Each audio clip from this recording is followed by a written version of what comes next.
balik lagi di Ngitak, ngobrol isinya otak. Nah, kali ini kita bakalan ngobrol isinya otakku dan otaknya Titi. Titi. Oke, Titi usia? 30 plus. Materi yang mau kita bahas kali ini adalah tentang seputar bagaimana pria dominan dalam suatu hubungan romansa. Gimana menurut kamu, Ti? Pria dominan tuh harus ada di dalam satu hubungan romansa. Terus, kenapa harus ada dominan ya? Kalau di dominan berarti dia juga mengatur segalanya dong, even apa yang kamu pakai, apa yang harus kamu makan. Seperti yang banyak digaungkan saat ini tentang independent woman. Kalau terlalu menggaungin itu, maka di dalam satu hubungan tidak akan balance. Gak balance-nya karena semua ingin mengatur. Dan dalam satu hubungan ini kan kapal ya, nggak bisa tuh ada dua nakoda. Karena kalau misalnya semua setara, cewek dan cowok, maka nakodanya ada dua. It won't work. Menurut kamu laki-laki itu memang harus patriarki dan dominan dalam suatu hubungan? Ya, menurut dominan dalam hal ini maksudnya gimana itu? Apa aja tuh yang dia lakukan?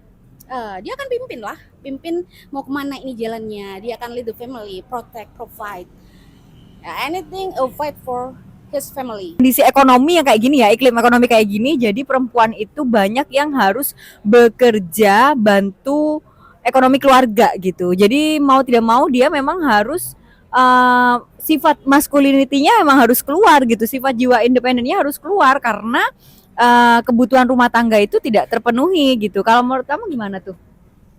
Kalau menurut aku mungkin karena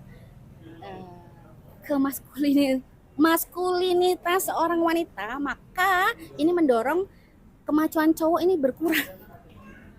Harusnya biarin aja gitu loh. Kita kalau misalnya satu problemnya adalah financial, dan biarin kepala keluarganya untuk untuk selesaikan masalah itu. Karena gimana dia yang harus protect family-nya, dia yang harus fight. Menurutku seperti itu. Ketika kamu misalnya ikut ambil alih nih, kalau udah nggak sabar nih, aku aja lah yang cari duit, and then lama kelamaan bikin yang cowok sifat dominannya ini berkurang, and then kebiasaan tuh jadi habit. Kalau nggak apa-apa lah ada yang cewek juga, jadi kayak dia bakal nyepelein gitu ya. Menurutku seperti itu. Menurutku biarin aja dia berjuang. Terus kamu selama berjuang nggak makan nih jadinya istrimu kalau emang dia nggak bisa earning money? Bisa lah, harusnya bisa, karena kebutuhan tuh jalan terus, sis. Iya tahu, kebutuhan jalan terus, cuman pasti bisa. Kalau dicari duit tuh pasti ada. Oh iya, of course. Itulah, biarin mereka fight, biarin cowok ini fight untuk keluarganya. Mereka cowok kalau benar-benar jadi kepala rumah tangga dan diandalkan sama keluarganya, mereka akan cari cara gimana kita termakan kok. Nggak mungkin lah dibiarin kelaparan, busung lapar. Oke. Kalau aku pribadi sih bukannya nggak mau pria dominan. Semua perempuan itu feminitasnya itu tinggi sebetulnya ya.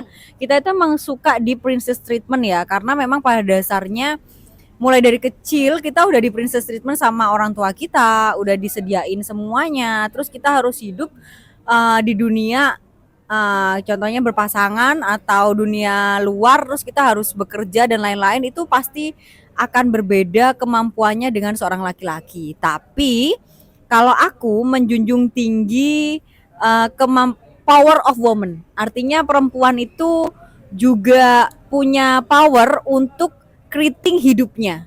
Nah, menurut aku pria dominan yang tidak sehat loh ya. Nah, ketika ada pria dominan yang tidak sehat dalam suatu rumah tangga atau suatu hubungan, dia bakalan ngatur parah nih. Even dari pakaianmu jangan begini, kamu duduknya jangan begini, kamu jangan pakai model rambut begini, atau kamu harus sikapnya begini. Nah, itu kalau aku pribadi itu big no gitu. Aku udah bukan di era seperti itu gitu. Jadi berdasarkan pikiranku sekarang, aku lebih berharap kita lebih keriting hidup kita sendiri.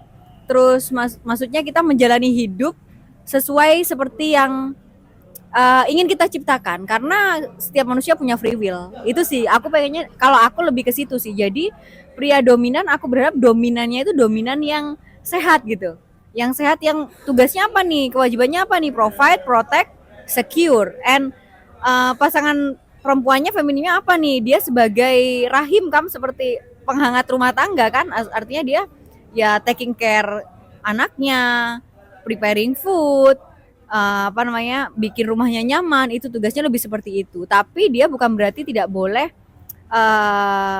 bekerja atau tidak boleh earning money sendiri, karena itu merupakan sekuritas juga untuk perempuan. Jadi kayak yang waktu itu aku pernah bilang Mbak, soal kalau kamu di dalam misalnya ini soal bahas aja rumah tangga ya. Rumah tangga patriarki, ujung-ujungnya yang kita cari kan happy toh. Ya aku pernah bilang soal ini kan. Kalau ternyata di dalam rumah tangga yang cowoknya itu dominan dan dia benar-benar man of the family, ternyata fungsinya dijalankan dengan cewek ya fungsinya untuk support, lelaki ya fungsinya untuk protect and provide, itu idealnya itu bisa bikin kamu happy. Apa yang akan kamu pilih? Berada di dalam rumah tangga yang patriarki tetapi bahagia, atau berada di dalam rumah tangga yang oke, kamu setara tapi kamu struggling nih, struggling, dan itu akan memangkas rasa kemaskulinnya cowok gitu, dan akhirnya terbiasa dengan oh nggak apa-apa ada istriku aja yang ntar yang handle. Jadi kebiasaan kayak gitu akhirnya kamu akan struggling di luar dan akhirnya mencari-cari apa sih happy itu, karena nggak akan cukup. Ketika kita nggak akan cukup, kita mau achieve ini, achieve lagi, begitu ini di achieve akan kita cari kurang nih, kurang, aku mau achieve yang lain lagi, karena berambisi kan. Oke. Sedangkan kalau misalnya kita goalku happy nih, aku punya keluarga kecil bahagia, ya bener aku di rumah aja tidak bekerja gitu kan. Tapi apakah istri itu benar-benar tidak bekerja padahal dia adalah tugasnya adalah menciptakan lingkungan rumah tangga yang kondusif supaya yang cowok bisa bekerja dengan Baik. Iya, bisa bekerja, bisa berangkat kerja dengan happy, dengan kondisi yang baik. Terus dia juga bisa istirahat di lingkungan yang baik, dengan di lingkungan yang positif, sehat, nggak ngomel aja, rumah yang tenang, damai. Kamu akan pilih yang mana nih? Kalau aku overall, aku itu ya melihatnya itu laki-laki yang bersifat patriarki ke perempuannya, pasti dia kan dominan banget nih. Terus dia pasti otomatis ngatur everything. Nah itu yang sebetulnya akan merusak free will-nya si perempuan. Padahal kita lahir di dunia ini nih, kita itu jiwa yang sama gitu ya, manusia gitu. Si manusia ini jiwa punya kebebasan masing-masing, dia mau menjalani hidupnya seperti apa. Buat aku berpasangan itu adalah lebih ke ketika aku udah selesai sama diriku, and aku nggak butuh someone to fill me, untuk ngisi kekuranganku, dan dia juga udah selesai sama dirinya, udah cukup sama dirinya, even dia itu tidak butuh validasi dan apa dari aku, jadi udah sama-sama nih. Jadi kita jalan itu hanya untuk saling grow, bukan aku butuh kamu, kamu butuh aku. Akhirnya kita ya tadi muncullah sifat-sifat kepatriarkian, tapi tanggung jawab di situ tetap harus dikerjakan. As a woman, dia harus sebagai apa? Sebagai mom, sebagai taking care child, preparing food dan make house feel so comfort ya. Sebagai laki-laki tugasnya provide, protect, secure. That's all. Nah itu adalah pasangan idealis kalau menurut aku sih, seperti itu sih. Boleh juga kayak gitu. Ya semua orang punya rumah tangga yang ideal. Maksudnya bentuk impian pasangan idealnya seperti apa gitu ya. Kalau menurutku dengan misalnya ya, oke, tugasku di sini adalah kontra lo. Kontra dengan dia adalah aku adalah pro dominan. Dia adalah kontra dominan. Jadi tapi dalam kasusku adalah memang ceweknya sebagai seorang istri memang harus humble sih, rendah hati. Kalau ada arogansinya susah memang, karena menurutku kita cewek bukan pemeran utama. Pemeran utamanya itu cowok memang, dan kita emang figuran support, tapi bukan berarti kita tidak penting atau tidak lebih penting. Karena menurutku ya kayak gitu fungsinya. Ya. Kalau misalnya kayak yang aku bilang, kayak misalnya setara ya benar, ceweknya juga taking care of kids, bikin rumah terasa menyenangkan, tetap melakukan tugasnya. Tapi sebagai cowok apa egonya tidak tergores juga? Akhirnya apakah dia the man of the family atau ternyata the man of the family-nya ada dua? Nah, show bahwa dia itu bener-bener man of family. Artinya dia tahu tanggung jawabnya dia begini dan perempuannya tahu tanggung jawab dia begini. Dan kalau aku dalam pikiran patriarki itu really banyak larangannya ya. Yaitu artinya dia ketika dia have money, bukan have money sih, patriarki sistem, dia bakalan bener-bener ngelarang istrinya untuk A, B, C atau pasangannya untuk A, B, C. Jangan pakai baju itu, kamu harus begini sifatnya, kamu harus di rumah, kamu nggak boleh kemana-mana, kamu nggak boleh bekerja, begini, bakalan seperti itu.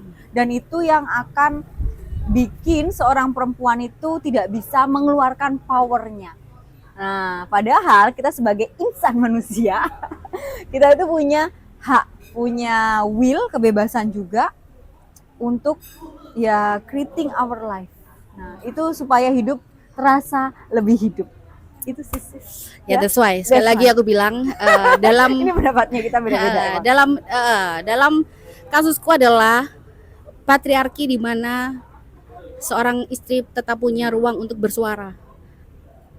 Oke. Tapi bukan berarti dia akan merasa setara dengan yang laki. Okay. Itu sih yang sebenarnya poinnya adalah di zaman yang semua serba independent woman ini, banyak digaungkan wanita ingin setara dengan lelaki. Itu yang sebenarnya aku kontra dari situ. Jadi kamu nggak setuju kalau perempuan itu harus setara gitu? Setara nggak setuju ya? Tidak. Menurutku itu tidak mungkin, karena sekali lagi itu akan crash dengan naturalnya seorang lelaki memang harus maskulin. Ketika ada dua orang yang maskulin, tentu lelaki pasti ngerasa itu adalah kompetitor, saingan, pasti egonya akan sangat terluka. Okay. Itulah yang bikin akhirnya dia, oh yaudah lu bisa sendiri, oke, go ahead. Kamu bisa sendiri, oke, go ahead. Harusnya ketika misalnya kamu bisa urus semua sendiri, termasuk urus rumah, urus anak, dan nggak usah nikah, adopt. Nggak itu sendiri juga, aja. Nggak gitu juga gitu. Jadi artinya aku memang prefer kalau overall aku udah bisa sendiri semua nih. Aku bisa bekerja, aku bisa punya rumah sendiri, aku punya usaha sendiri, contohnya seperti itu. Dan aku baik-baik aja sendiri. Dan aku udah selesai karena sama diriku nih. Aku nggak butuh orang buat nge-feel hidupku nih. Baru kalau aku punya pasangan gitu ya, pasanganku ini juga seperti itu. Jadi kita nggak ada tuntutan nih. Nggak bakalan ada tuntutan, kamu nggak boleh gini, kamu nggak boleh gitu, kamu, nah enggak. Tapi kita enjoy our life, plus kita tetap fokus ke decisionnya kita, tujuannya kita apa. Dan purpose-nya itu ya pasti goals-nya itu pasti ada bareng, pastinya harus ada bareng, karena kayak gitu. Itu sih, that's all. Ya, that's all. Ini oke, we will agree to disagree karena ini akan jadi debat kusir kemana-mana. Yes, betul. Tidak akan selesai. Yes, betul. So intinya adalah apapun yang kamu pilih, just pastiin itu bikin kamu happy, itu aja. Mau dengan cara yang setara dengan pasangannya, mau yang ngerasa kalau kita harus tunduk sebagai istri ke pasangannya, oke aja. Yang penting pastiin yang mana yang bikin kamu happy. Pilih itu kan. Ujung-ujungnya kita cuma mau happy kok. Ya. Dan thank you buat ngitak hari ini. Oke. Ngobrol isinya otak hari ini. Ketemu di orang berikut. Tunggu. Jadi kamu yang mana? Kamu yang mana nih sis? Bye.